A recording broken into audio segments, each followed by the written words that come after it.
જે આપણે પેલા સરકારી બસ આવતી ને જે એની અંદર જે બેસવાનો આનંદ હતો તે ખરેખર મજા આવે એવો આનંદ હતો. અને ને અત્યારના છોકરાઓએ તો લગભગ એ આનંદ નહીં લીધો હોય ને જે પેલા છોકરાઓ હતા ને જે બેસતા ને જે એમાં તે 2-3 વાર તો ટીંકોરી ખેંચે જ તે ડ્રાઈવર ગમે એટલું બોલે એ છોકરા બેસતાનો વગાડતો નહીં તો પણ એ 2-3 વાર તો ખેંચતા જ ને જે આનંદ હતો ને જે એમાંય તે જે ડ્રાઈવર હોય તેનું ઓલું ગંજી પહેર્યું હોય તો એમાંય તો 2-3 કાણા હોય ને જે ને એમાંય પાછી બસ હોય એમાં બસ ઉપર પાછા હાથથી સિમેન્ટના એવા યાડવટાઈ આપેલી હોય છે.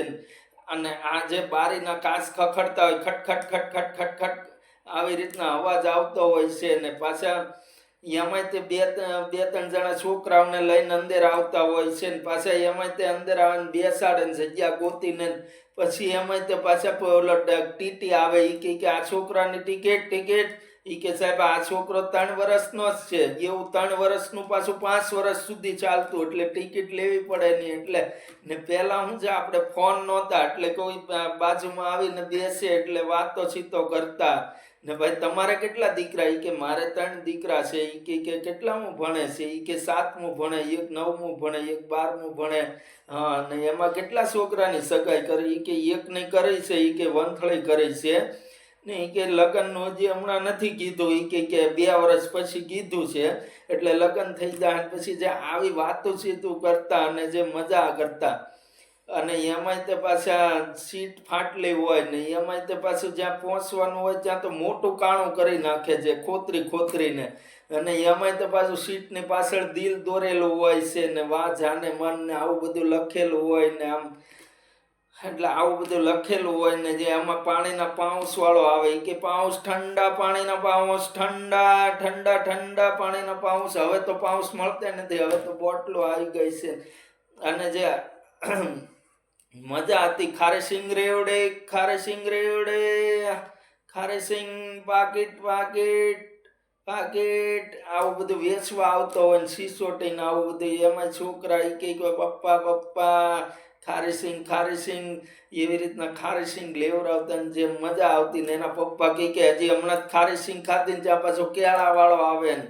ને આવી રીતના બધા રેવડી વાળો આવે ને પછી એમાંથી એક છોકરો તો એવો હતો કે પપ્પા ખારેસિંગ તેને પપ્પાએ ખારેસિંગ તો લઈ દીધી પછી પાછો રેવડી વાળો આવ્યો કે પપ્પા રેવડી કે સાનો ઉનો બેસ હમણાં જ ખારેસિંગ ખાધી એ કે કહી દઉં એ કે નહીં કે હાલ લઈ લે રેવડી લઈ લીધી.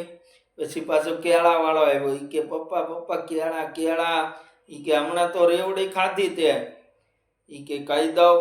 એટલે કેળા લઈ દીધા. ચાલો આ શું છે કહી દઉં એટલે કઈ સમજાણું જ નહીં. પછી પાછો સિક્કો વાળો આવ્યો પપ્પા સિક્કો ત્યાં તો સિક્કો નહીં કે લઈ ગયો નહીં પપ્પા એને પપ્પા કે સાનું નો બે હમણાં તો કેળા ને ખાધા બધું એ કે લઈ ગયો નહીં કે નકર કહી દઉં એ કે લઈ લે હાલ કેળા લઈને ઓલા સિક્કો લઈ લે એટલે સિક્કો લેવરાયો ને એમાં પછી એક હોટલ આવી કે પપ્પા પેંડા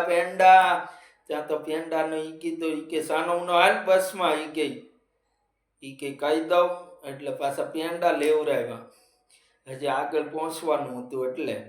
કારણ કે આ કહી દઉં એ સમજાણું નહીં કે બાપો કે આને કરતાં મેં ટિકિટ લઈ લીધી 100 રૂપિયાની હોત તો સારું હોત કે આ 200નું તો ખાઈ ગયો એના બાપાએ ટિકિટ નહોતી લીધી એટલે એ ધમકી મારતો છોકરો કહી દઉં એટલે આવી બધું જે થતું ને જે મજા આવતી જે સરકારી બસનો જે આનંદ લીધો એ અમને કોમેન્ટ કરી જણાવજો. જય સોમ.